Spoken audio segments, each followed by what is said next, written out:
Student, this is the third chapter of geography. In the last video, we discussed about in this chapter the endogenic and the exogenic forces.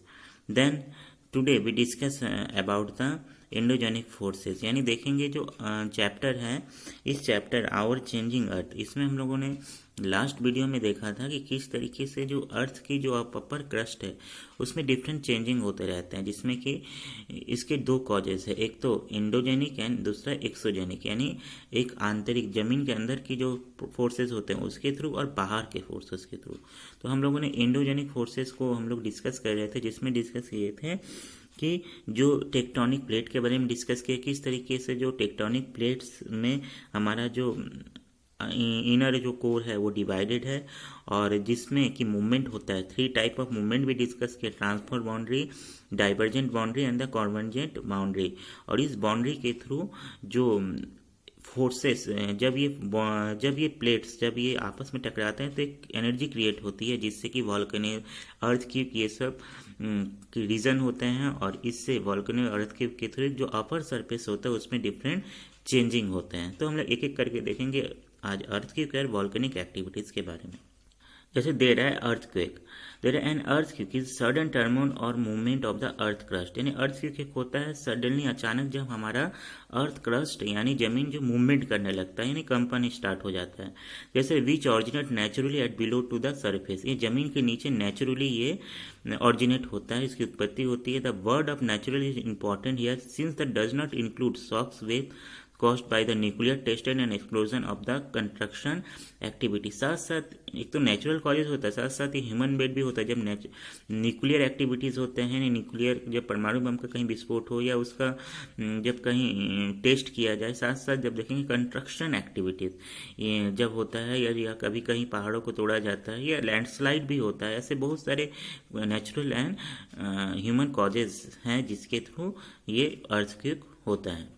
पर major causes की बात करेंगे तो tectonic activity होता है, यानी हम लोगों ने जब भी बताया कि किस तरीके से जो अर्थ जो इनर कोर है ये डिफरेंट टेक्टोनिक प्लेट में डिवाइडेड है, और ये प्लेट जो होते हैं वो डिफरेंट एरियाज में मूव करते हैं, डायरेक्शन में मूव करते हैं। जब भी आपस में टकराते हैं तो वहाँ पर स्पेसिफिक एरियाज में वहाँ पर एनर्जी क्रिएट होता है, और ये सडनली जो एनर्जी के थ्रू हमारा ज़मीन जो है, जो क्रस्ट है, वो मूवमेंट करता है, जिसको कि हम लोग कह सकते हैं वाइब्रेशन क्रिएट होता है, और जिसको कि अर्थक्वेक के नाम से हम लोग जानते हैं।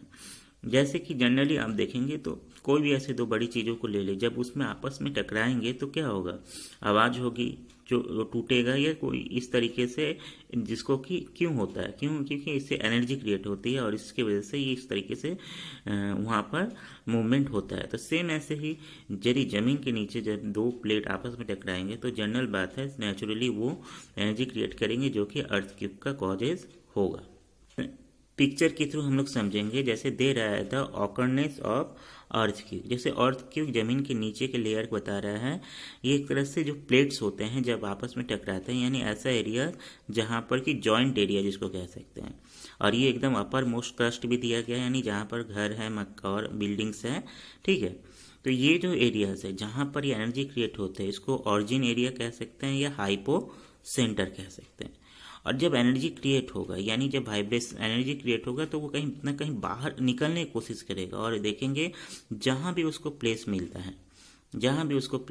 है वो वहाँ से वो ऊपर की तरफ वो जाएगा, और जब ऊपर जाता है तो एट लास्ट फाइनली अब देखेंगे, इसको एपी सेंटर कहते हैं, इसको नोट कर लीजिएगा स्टूडेंट, एपी सेंटर। और यहाँ से क्या होता है, वाइब्रेशन आपका ये चारों तरफ फैलता है, यानी अपर क्रस्ट में जहाँ तक ये जाएगा ये वाइब्रेशन, वहाँ तक क्या होगा, आपका मूवमेंट होगा। जैसे यहाँ दे रहा है, फिर से बता रहे हैं, ये ओरिजिन है, यानी एक तरह से हाइपो सेंटर है। जब यहाँ पर कोई टेक्टोनिक प्लेट टकराते हैं तो एनर्जी क्रिएट होता है, जिससे कि वाइब्रेशन होता है, और ये चारों तरफ फैलता है, ठीक है। और देखेंगे स्पेसिफिक ज़मीन के ऊपर जब जो सेंटर से ठीक जहाँ सेंटर होता है ज़मीन के ऊपर, उसको एपी सेंटर कहते हैं, यहाँ पर सबसे ज़्यादा इफेक्ट होता है। फिर धीरे धीरे करके जितने दूर जाते जाएंगे दोनों साइड में, वहाँ पर क्या होगा, उसका जो इफेक्ट होता है ये कम होता है। इसको ऐसे आप ले सकते हैं, किसी वाटर पे, यानी तालाब में या कहीं ऐसे पानी में आप कोई छोटा से पत्थर के टुकड़ा डालते हैं तो क्या होता है, एक एक सेंटर में जहाँ होगा वहाँ सर्कल आपका क्रिएट होगा, ठीक है। और ये देखेंगे उस सर्कल एक वेव की तरह बनता है, और जितने ये दूर तक जाता है, यानी जहाँ तक उसका रेंज होगा वो सर्कल बनते हुए वो जाता है। और देखेंगे वही एक तरह से वैसे ही आपका अर्थ क्यूब का भी एक तरह से फंक्शन होता है। जहाँ एपी सेंटर होता है, जहाँ पर ऑरिजिन होता है, वहाँ से वेव क्रिएट होता है। ये एक तरह से रिंग के रूप में चारों तरफ ये मूव करता है। जो मेन सेंटर ठीक ठीक सरफेस के ऊपर जो सेंटर होता है उसको एपी सेंटर कहते हैं, वहाँ उसका इफेक्ट सबसे ज़्यादा होता है। फिर जितने धीरे धीरे करके दूर जाते जाएंगे उसका इफेक्ट कम होते जाता है। जैसे नेपाल में जब अर्थक्वेक आया था तो वहाँ पर उसका जो सेंटर नेपाल में था, काठमांडू उसके आसपास, तो वहाँ पर ज़्यादा इफेक्ट हुआ। पर हमारे तरफ भी वाइब्रेशन होता है हमारे तरफ पर, फिर भी वहाँ पर उतने ज़्यादा उसका इफेक्ट नहीं हुआ। अब हम लोग देखते हैं the strange of magnitude of the earth is normally measure of the Richter scale. अब यहाँ पर जो अर्थ क्यूब को हम लोग बार बार बोलते हैं कि 7.8 रिएक्टर स्केल था, 4.1 रिएक्टर स्केल था, यानी जो देखा जाए अर्थ क्यूब को नापने का जो यूनिट होता है उसको रिएक्टर स्केल कहा जाता है। The strength of earthquake measure less than 2 on the reactor scale may not be the notable in human beings but is those 7 can cause major damage. यानी 2 जो होता है सबसे कम रिएक्टर स्केल का जो अर्थक्वेक होता है बहुत ही नॉर्मल होता है। पर देखेंगे जब 7 या उससे ज़्यादा का जो रिएक्टर स्केल यानी पावर का यदि आपका अर्थक्वेक होता है तो बहुत ही ज़्यादा ये हार्मफुल होता है, डेंजरस होता है, और देखेंगे इससे बहुत ही नुकसान होता है। There are sometimes strong earthquake with epicenter in the seabed and can cause huge tidal waves and could have the devastating effect on the sea shores such as the phenomenon known as tsunami।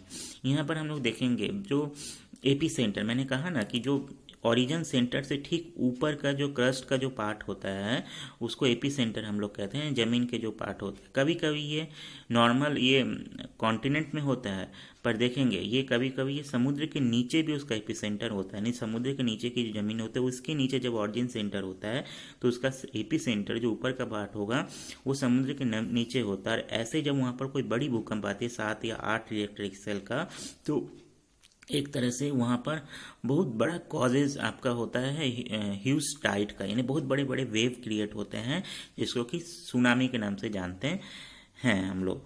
एक तरह से आप देखेंगे, मैंने पहले ही कहा कि ज़मीन में जब किसी पानी में यदि पत्थर फेंकते हैं तो क्या होगा, वेव क्रिएट होता है। और वैसे ही सुनामी भी होता है, जब वहाँ पर जब एनर्जी के फोर्स के थ्रू पानी को ऊपर फेंका जाएगा तो वेव क्रिएट होगा। और ये सुनामी जो होते हैं ये बहुत बड़े कॉजेज होते हैं आपके डिवास्टेड जो लाइफ और को हार्म पहुंचाते हैं। Next is the volcanic activity. There are the volcano is in the opening or the rupture on the earth surface on crust which allows the hot molten rocks. यानी हम लोग अर्थ cube के बाद हम लोग देखेंगे वॉल्केनिक एक्टिविटीज़। वॉल्केनिक एक्टिविटीज़ भी एक तरह से देखेंगे तो ये टेक्टोनिक प्लेट्स के मूवमेंट से भी होते हैं, इसके अदर कॉजेज भी होते हैं, पर मेनली यही देखा जाए तो ये हम लोगों ने पहले ही कहा था कि जो कोर होता है यानी मेंटल, क्रस्ट एंड कोर, यानी क्रस्ट, मेंटल एंड कोर, जमीन का जो पार्ट है 3 पार्ट में डिवाइड है। और इसका जो कोर पार्ट होता है, जो इनर कोट, स्पेशली ये लावा होता है, यानी मोल्टेन मैग्मा जिसको हम लोग कह सकते हैं, बहुत ही ये रॉक, एस एंड गैस से भरा होता है। और वॉल्केनोज एक एक्टिविटीज़ है जिसके नेचुरल एक्टिविटीज़ है, जब ये लावा जब ज़मीन के बाहर आते हैं, एक विस्फोट होता है, एक्सप्लोजन होता है जिसके थ्रू ये बाहर आते हैं, तो उस एक्टिविटीज़ को, नेचुरल फिनोमेना को हम लोग वॉल्केनो के नाम से जानते हैं। जैसे हम लोग यहाँ पर देख सकते हैं, there are 2 activities volcanoes in Europe, mount Vesuvius in near Naples in Italy and mount Etna on the island of Sicily. यानी इटली के यहाँ पर 2, यूरोप में जो इटली है उसकी 2, इटली एक कंट्री का नाम है यूरोप में, उसके 2 एक एक्टिव वॉल्केनोस बता रहे हैं जिसमें वेसुवियस और दूसरा है माउंट एटना। इस पिक्चर के थ्रू हम लोग इसको समझने की कोशिश करेंगे। जैसे स्टूडेंट यहाँ दे रहा है, ये स्ट्रक्चर्स आपका दे रहा है the cross sectional structure of A volcano. मैंने कहा था जो हमारा जो अर्थ सरफेस है वो 3 पार्ट में डिवाइड है, क्रस्ट, मेंटल एंड कोर। जो इनर कोर होता है स्पेशली वो लावा होता है, लावा यानी जो पिघला हुआ जो मेटल्स होते हैं उसको हम लोग लावा या मैग्मा के नाम से जानते हैं। होता क्या है, ये जब लावा जब किसी वाटर सरफेस या जहाँ पर ऐसा एरिया ज़मीन के नीचे पानी भी होता है उसके कांटेक्ट में आते हैं तो वाटर क्या होता है, हीट होता है, और एक तरह से ये एक वेपर्स एक फोर्स क्रिएट करता है ज़मीन के अंदर से। तो जब फोर्स या एनर्जी क्रिएट होगा तो क्या होगा, वहाँ पर जो लावास होते हैं वो बाहर निकलने का रास्ता ढूंढता है। यानी जहाँ पर भी उसको क्रैक मिलता है ज़मीन के अंदर, जहाँ भी दरार मिलेगा, जिसको ऐसे समझिए, तो वो वहाँ से बाहर निकलने की कोशिश करेंगे और एट लास्ट फाइनली ये एक तरह से बहुत बड़ी एक्सप्लोजन यानी विस्फोट के साथ ये बाहर की तरफ ऊपर की तरफ आते हैं। और इसके साथ साथ ऐश यानी राख, धूल और स्टोन और गैसेस साथ साथ molten magma at last finally ये बाहर निकलते हैं और आसपास के एरियाज में ये स्प्रेड होते हैं। ये जो एक्टिविटीज़ होती है, ये जो सडन एक्टिविटीज़ होती हैं, इसको हम लोग वॉल्केनो इरप्शन के नाम से जानते हैं। जैसे यहाँ पर एरो के थ्रू बहुत सारे डायग्राम में दिया गया है कि जैसे यहाँ फर्स्ट दे रहा है मैग्मा, मैंने कहा ना इनर कोर।